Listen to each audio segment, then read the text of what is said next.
Hi there, it's Claire here for Insomnia Gaming Festival, and this is the games that changed our lives. In each episode, I am talking to a streamer, a content creator about the games that changed their lives. And yes, in this episode, we're speaking to the lovely, it's GizzyGazza. Hello, how are you doing? I'm doing great. Hello. Yay! Thanks for having me. So let's just start with the big question. What is the game that changed your life? I would say that there's two games that changed my life. Back when I'm like 14 years old, I discovered this game called RuneScape, and that kind of started off my YouTube career where I started making RuneScape videos first, and it kind of got me these connections, understanding what I love, and I love video making, I love telling stories, and RuneScape helped me build that. And then I discovered Minecraft, and that really took off my career. And I've been doing it for over 10 years now, still making Minecraft videos, and I love it. And I don't see any time stopping. I'm just enjoying what I'm doing. And it's like developed this huge life of me. And it's a part of my life now. I think most of my life now is part of like this world now, which is crazy to think. Like most of my life is within this YouTube and Minecraft and RuneScape space. So, for those who don't know you, let's go back to that moment when you started on YouTube because you've been on this platform for about a decade now. Is that correct? Yeah, I guess RuneScape video making, I guess 13 years now. For Minecraft videos, over 10 years. Yeah, it's crazy. Okay, I'm so, old. I'm sure you're not as old as me, trust me. Tell me when you started YouTube, were you trepidatious? Was there a slight fear there? Tell me about those first moments, those first months being on the platform. I think back in like, I guess 2010, YouTube was completely different to how it was. And I didn't do it for like money or fame or anything like that. It was mainly just because it was just fun. I don't even know what could come from YouTube back then. I think what I was doing, I think when I first started making videos, there wasn't even monetization. It was just fun. Like I was studying TV and film at college and university at the time. So I'm like, oh, I enjoyed doing stuff like this. I want to do it in my free time as well on this video game that I like because I've been watching these other YouTubers also make similar videos. And then that kind of jumped from RuneScape to Minecraft. And then I started doing like a bunch of Minecraft videos. And then things kind of just snowballed into like 1,000 views to 100,000 views to 1,000,000 views. So I'm just like, okay, it's getting a bit overwhelming now. But you kind of just learn as you go, like figuring out like business wise that you have to learn about taxes and hiring a team and like there's so much more that goes into YouTube behind the scenes now that I didn't realize when starting off. But it's been fun to learn as you go, and it's been helpful having like a game like Minecraft to kind of go along with it as well. Is there anything that you miss about those days, when you when you start on a platform and you feel like it's the Wild West? Almost, that you can do anything, that you're free from the anxiety of something doing well or not doing well. Is there anything you miss about those early days? It definitely feels now it's like I have to have videos do well because I have to rely a lot on the money now because like it's my job and I have a team to pay, a mortgage, like I have a family, I have to like there's so much I have to like think about, and if I don't get the views, I don't get the money. But in the earlier days, I don't have to have that stress. Like I have a couple of roommates at university. I have like another job. It wasn't really like I didn't even go into doing YouTube for the money to begin with, so it wasn't even like a concern or even a thought process. But now it's like completely flipped over where I'm like, okay, I need to upload a certain amount of videos per month to make these certain amount of views to get this money. And like it's definitely overwhelming and can get really stressful, especially when you don't get the views and you don't know like, oh my God, am I gonna make enough kind of thing. But back in the early days, I didn't have any of that concern at all because I wasn't doing it for the money. Like I was doing it for fun. I mean, it is still very fun now, but I also have to think because it's also my job. Where I have to think like, okay, but I need to pay my bills, so I have to keep uploading, or I get kicked out of my house. I completely understand that worry, but it's at least I feel in this strange wee industry that, well, I use that lightly, that you get to do something that you love, even if it is stressful. It's such a strange job. We're not accountants or lawyers or, that kind of thing. I mean, nothing against accountants and lawyers, Sure. Yeah. but not for me. I would make a terrible accountant, a terrible lawyer. I would be an awful lawyer. Oh, it'd be so bad, so bad. Tell me, before we talk about content creating in 2023, now let's go back to those games that changed your lives. Now, I'll allow it, you've chosen two, But it's okay, you're the first and I will allow it. But tell me, exactly why did those games change your life? Tell me about that trajectory that's brought you to where you are now. I think with both games, they're not like a direct beginning, middle, end. With both RuneScape and Minecraft, you can kind of choose your own path. Like Minecraft is this big sandbox game. You can do whatever you want technically in it. There's survival, there's creative mode, there's adventure mode, there's custom maps, there's multiplayer, there's servers, mini games. Like there's so much you could do within it. And it's just fun. Like I love like the customizations, like changing your skins, the mods. Like there's so much like expansion within Minecraft that you could do, and it's so good for storytelling. And with RuneScape, like, well, yeah, you're set in a world, but you don't have to follow a specific narrative or a storyline like a lot of like games that there are now. Like I love my favorite types of games are open world games like Fable or like Skyrim kind of thing, where you can kind of just do your where there is a story, but you can kind of be very relaxed about it. You can go explore the world. Those are my favorite types of games, where I much prefer like say RuneScape, where I could just go off and do a quest, or then I could go do skilling, or I could go explore this new map or do an update that just came out. Like there's so much more expansion, and the lore behind the world of RuneScape is incredible as well. They've been working on it for like what 30 years or 20 years now. I don't even know, 30 years I think. It's incredible. Like I love both like RuneScape and Minecraft like equally for the similar reasons, where it's the expansion, the exploration, you could do whatever you want, but then both they have their separate like cute things about them as well. I love you've mentioned Fable, and I'm like, Ah, where is it? Where's Fable Legends?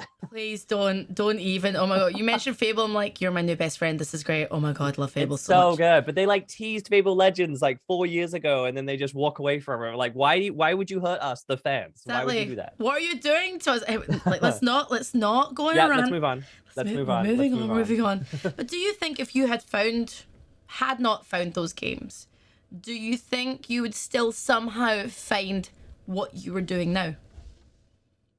I think I would have, because I love video making anyways. Like I was studying it at TV. I was studying TV and film at college and university while I was doing YouTube anyway. So even if I wasn't doing YouTube, I think I would have eventually discovered it, or I would have like not been like a creator, but worked behind the scenes for a creator, and maybe eventually became a creator myself. I just love the space. Like I love making videos, and that's why I went to college to study that. And so it made sense for me to eventually do YouTube or kind of online content creating in some way, whether it's Twitch or whatever else is available online. I don't even know. TikTok, I guess. Whatever there is, I think I would have eventually found this comfort zone, because it is my comfort zone. Like I'm very much happy doing what I've been doing, and that's why I continue to do it for so long. It's because I like doing it. You mentioned TikTok. That is definitely one of the most sort of, well, it's not up and coming now. It's the modern platform in the last sort of 4 or 5 years. It really blew up, especially over the Yeah. pandemic and things. I wanted to ask about content creating now in the last sort of few years, especially on YouTube, which I find myself, I'm not a YouTuber, but I do upload there and upload some strange things, shorts and things. It's a hard space to get into if you're just coming into it now. Would you Yeah. agree with that? And how do you feel yourself being a content creator now on the platform? I think I agree and disagree, where it is so saturated. Like there are so many people now. There's like hundreds of Minecraft channels that I've never even heard of that have like 1 million subscribers, which is like, what? Who are you? Hello, where did you come from? And we're back in like 2013, 2014. If you had 1 million subscribers, everybody knows who you are, kind of thing. Like you're one of the top dogs. You're one of the like top 10% of the creators, kind of thing. So it's so big now, and I think that in a way that's a good thing, where people can come into this like space to make it their careers. And as long as they do like the research, they learn from their previous mistakes, they're patient and consistent. I think as long as people understand how to grow on YouTube, a lot of people can do it. They just need that time and patience, and they need to look at their data and like understand why videos are performing and improve those, which is great because YouTube provides those really nicely in the analytics. Like, okay, here's why it's not doing well, so you can fix that. And I love that for like a website or YouTube to provide us feedback. And then also on like TikTok, it's like feels so easy. Like it feels like everybody's a celebrity now. Like I feel like everybody has like at least 100,000 followers like on TikTok or YouTube, or like just seems like this random old lady on the street, like, oh, you have like 1 million followers on TikTok. Of course you do. Like, I don't know. It just feels so saturated now. Like it's just so busy. Like the space feels so busy. I think I'm just comfortable starting where I did like 10 years ago and kind of going into it where like I'm not trying to be getting the most views as I can and try and post on social media. I don't even have Instagram on Twitter on my phone anymore. Like I don't even use like social media that much anymore. My focus is like I want to continue to make content that I enjoy making, have a lot of fun, and also be financially stable. Like that's my goal personally for moving forward as my career. This is my company, this is my business, and I want to continue to do it until I can no longer afford to do it. And tell me, what are you, because you're coming all the way, you're in the States now, Yep, but you're actually coming all the way over to the UK for Insomnia. So tell I me, am. what do you love most about Insomnia Gaming Festival? I love the community. I love like the people. I love like the space. There's so many friends that go. I love the vibe. It just feels more of like a social event rather than like a gaming event. Like it feels like people are coming together to hang out and chill with their friends, have a couple of drinks, chilling. Pub quiz is fun. The gaming is fun. Socializing is fun. Like I'm not going there specifically to just try to play every single game. I'm just going there to hang out. Like I'm gonna meet a couple of friends, hang out with some YouTubers, have a couple of drinks, just chill and have a vacation. Like it feels more like a vacation rather than like a work thing, you know? Yeah, I'm really, I love that vibe. It's such a lovely, friendly atmosphere. And tell me about, finally, what do you think the importance of games is in general in 2023? Like, there's still that stereotype of, oh, gamers, and things like this. Yeah, Like, people think it's removed from them, but I think games are highly important, very sociable things. So, what do you think for sure. about Yeah. games?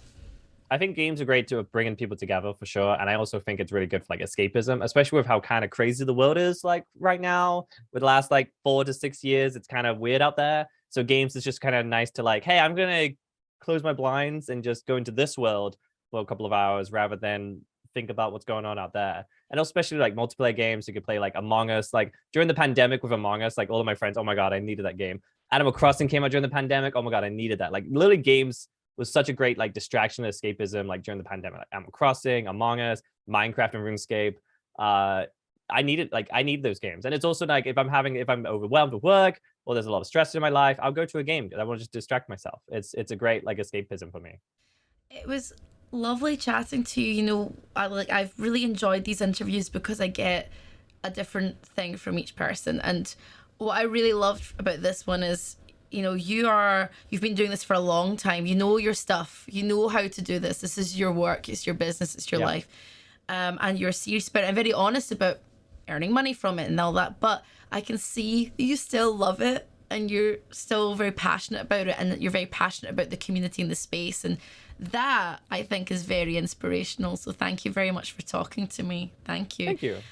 Tell us all your socials then. Go on. Promote yourself. Where can we find Yeah, you? GizzyGazza everywhere. Twitter, Instagram. I don't really use them that much anymore, but YouTube, GizzyGazza. We make Minecraft like family friendly content. So if you want to watch that, then check me out and say hi to me at Insomnia. Please, if you see him, come say hi. Mhm. And please say hello on the socials as well. And please go follow on YouTube as well. Go subscribe on YouTube. GizzyGazza, it's been wonderful chatting to you. Yeah, And you too. this has been the games that changed our lives. And we'll see you soon. Bye-bye. Bye.